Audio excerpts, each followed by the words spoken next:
आष्टी तालुक्यातील खुंटेफळ येथे कृष्णा भीमा स्थिरीकरण योजनेअंतर्गत साठवण तलावाचं काम गेल्या 14 वर्षांपासून सुरू आहे। या साठवण तलावासाठी 2013 पूर्वी शासनानं 7 लाख रुपये हेक्टरने शेतकऱ्यांच्या जमिनी खरेदी केल्या, परंतु सध्या त्याच प्रकल्पासाठी 35 लाख रुपये हेक्टरी प्रमाणे घेतल्या जात आहेत।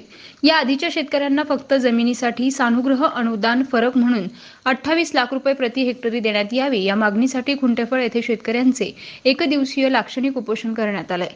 खुंटेफळ साठवण तलावासाठी 2013 पूर्वी संपादित करण्यात आलेल्या जमीनधारकांच्या न्यायासाठी सोमवार दिनांक 4 डिसेंबर रोजी एक दिवसीय लाक्षणिक उपोषण सकाळी 8 ते 5 या वेळेत खुंटेफळ येथे मारुती मंदिरात करण्यात आलं।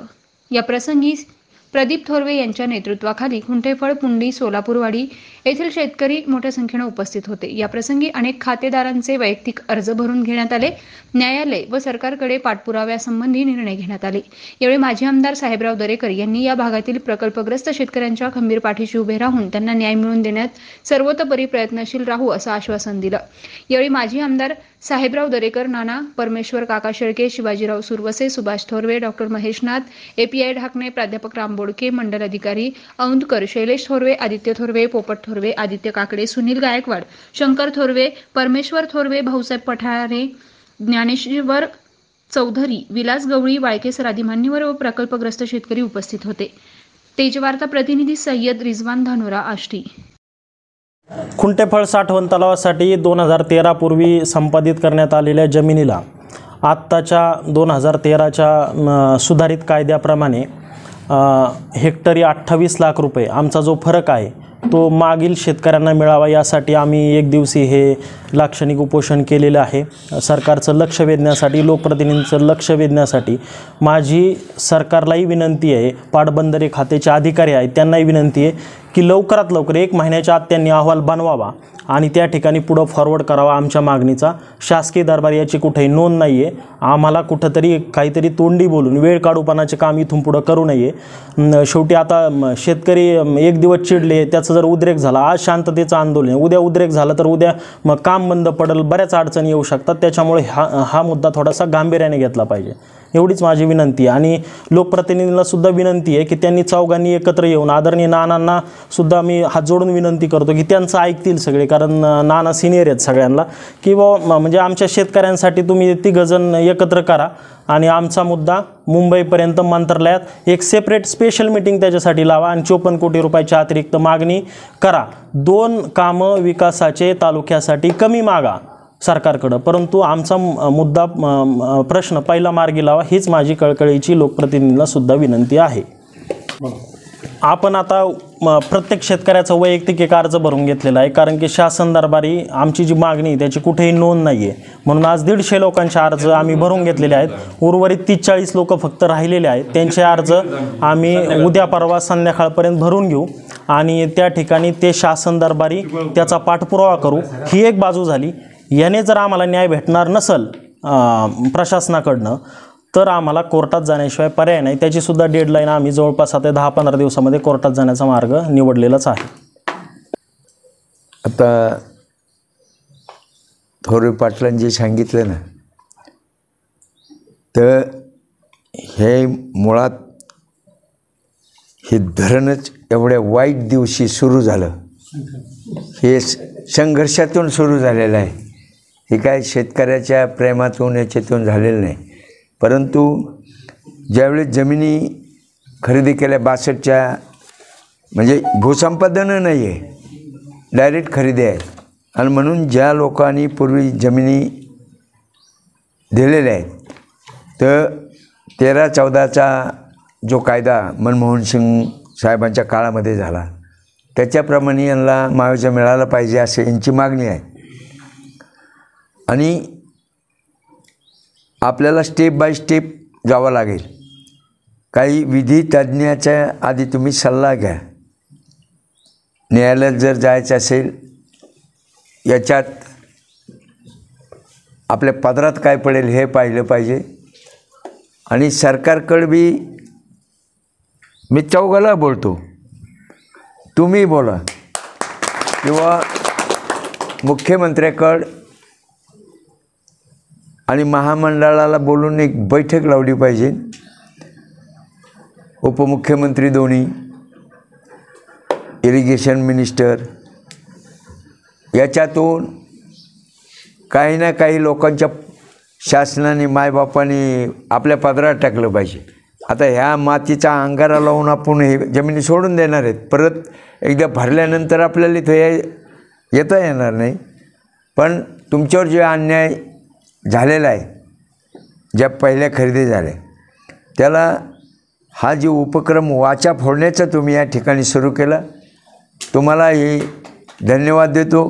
तुम्ही म्हणता त्यावेळेस अरे बा आता काय सांगतोय मग, तेव्हा तुम्ही विचारण राहा सरपंच, तुम्ही मदत करा. नाही तर ही सुरुवात फार दलालापासून सुरू झालेली. मी तो शब्द नाही बोलायला पाहिजे, पण त्यावेळेस अशा पद्धतीने इथला वाटचाल झाली ह्या धरणाची. आणि सरकारला आपण विनंती करतो, विनंतीच आहे. तेव्हा कधी ठरवा, तुम्ही त्यांच्याकडे जा, मी बोलतो.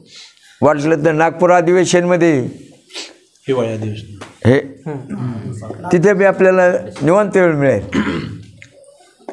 ते ठरवा.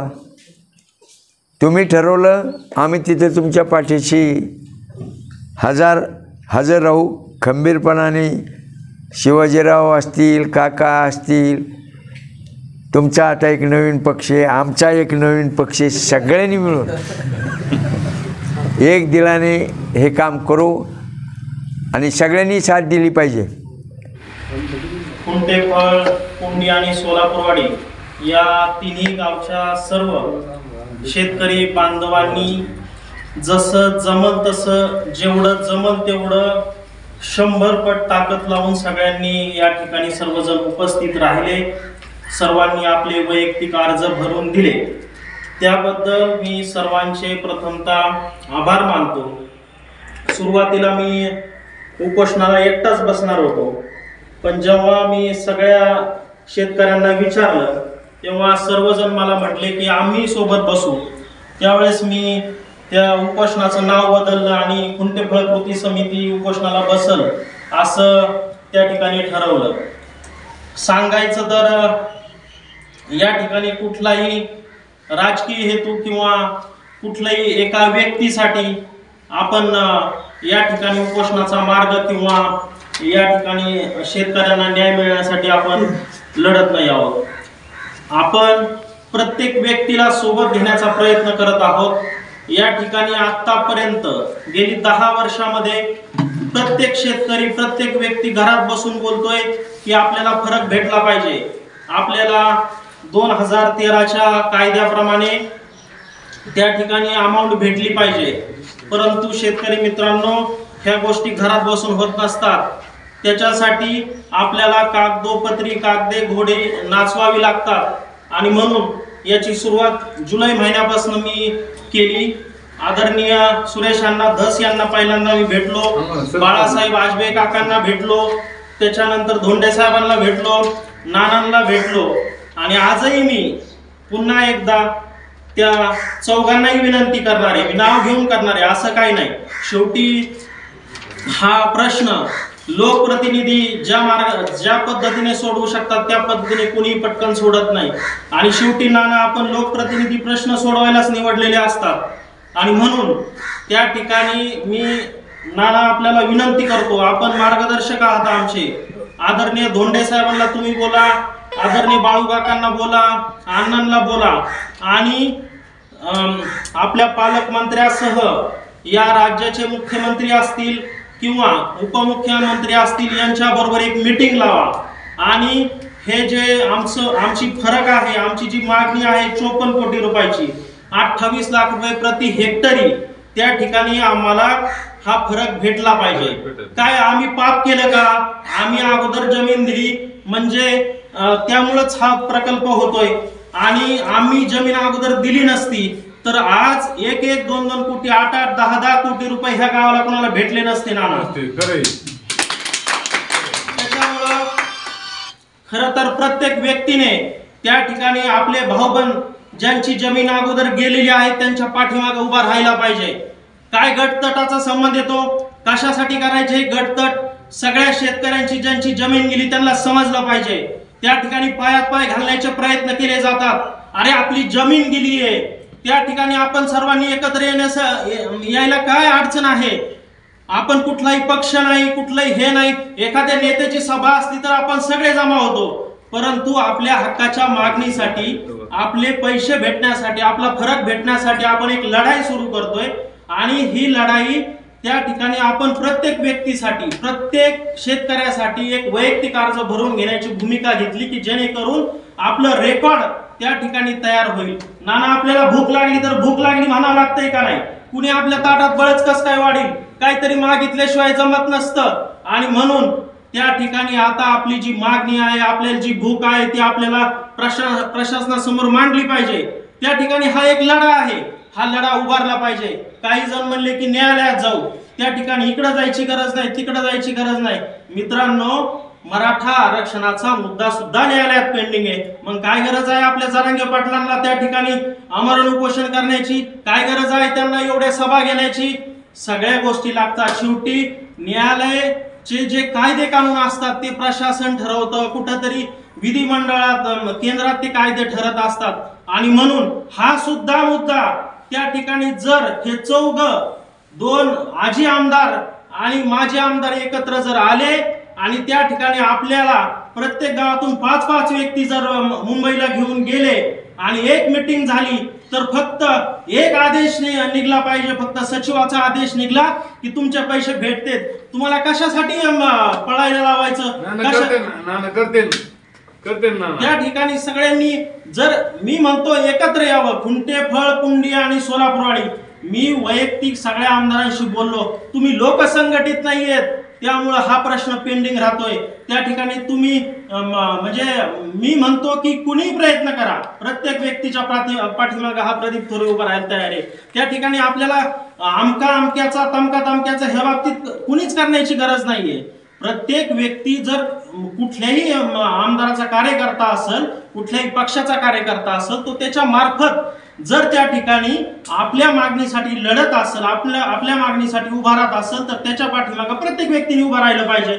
मी सुरुवातीपासून सांगितलं की जर ह्या गावामध्ये कुणी जर म्हणत असेल की बाबा आपण इम्तियाज जलीलकडे जाऊ MIMच्या आणि म्हणू की बाबा हे आमचा मुद्दा लोकसभेत मांडा, तर आपण त्यांच्याकडे सुद्धा यायला तयार आहे. फक्त हा मुद्दा सुटला पाहिजे, हा प्रश्न खुंटेफळाचा सुटला पाहिजे.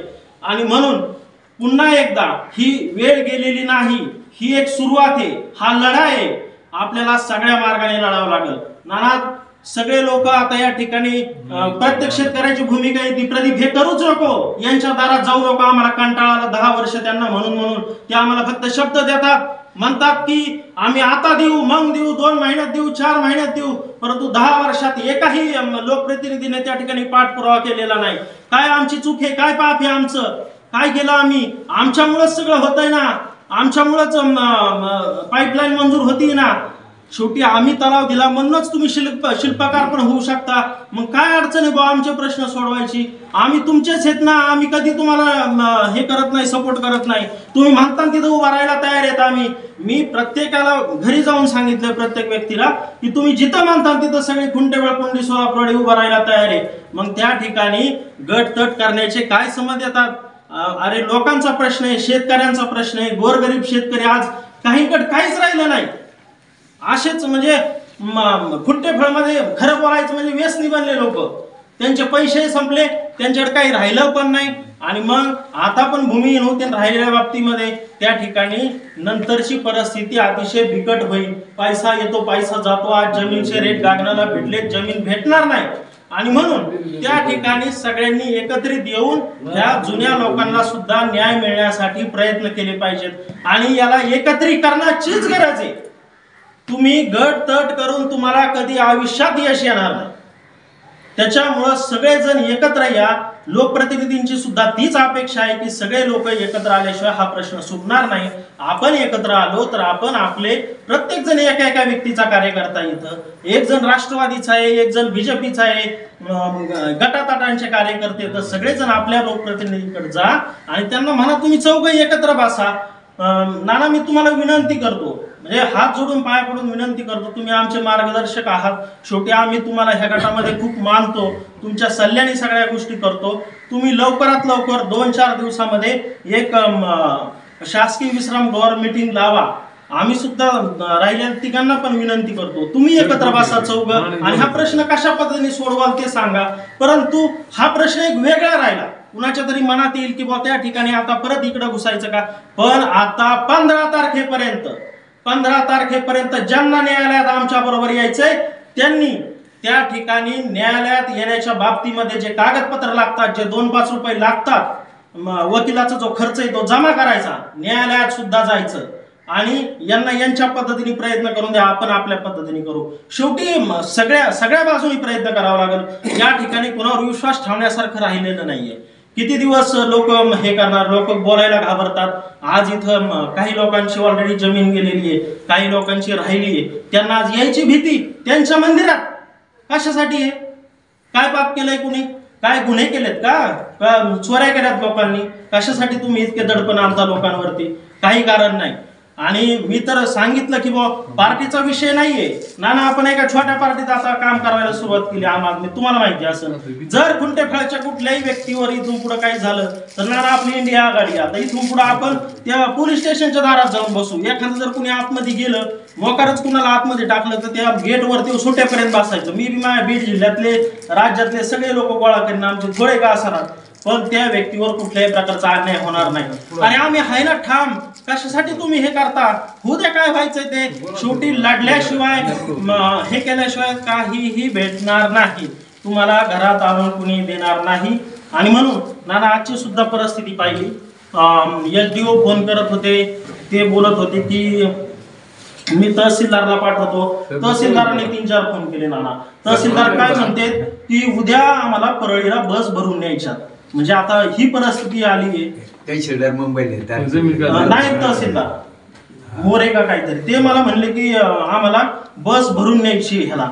म्हणजे तुम्ही म्हणजे इतकं गांभीर्य आहे याच्यावर न कळतं की शासन आपल्या उपोषणाबद्दल किंवा शेतकऱ्यांच्या मागणीबद्दल किती गांभीर्याने घेतं. या ठिकाणी लोकांना त्रास द्यायला सगळे येतात.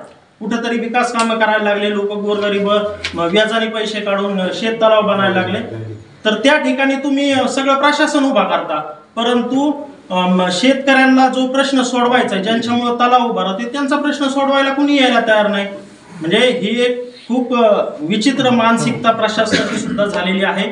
म्हणून मी पुन्हा एकदा सर्वांचे आभार मानतो. आदरणीय नानांना विनंती करतो त्यांनी मार्गदर्शन करून 2 शब्द बोलावेत. आणि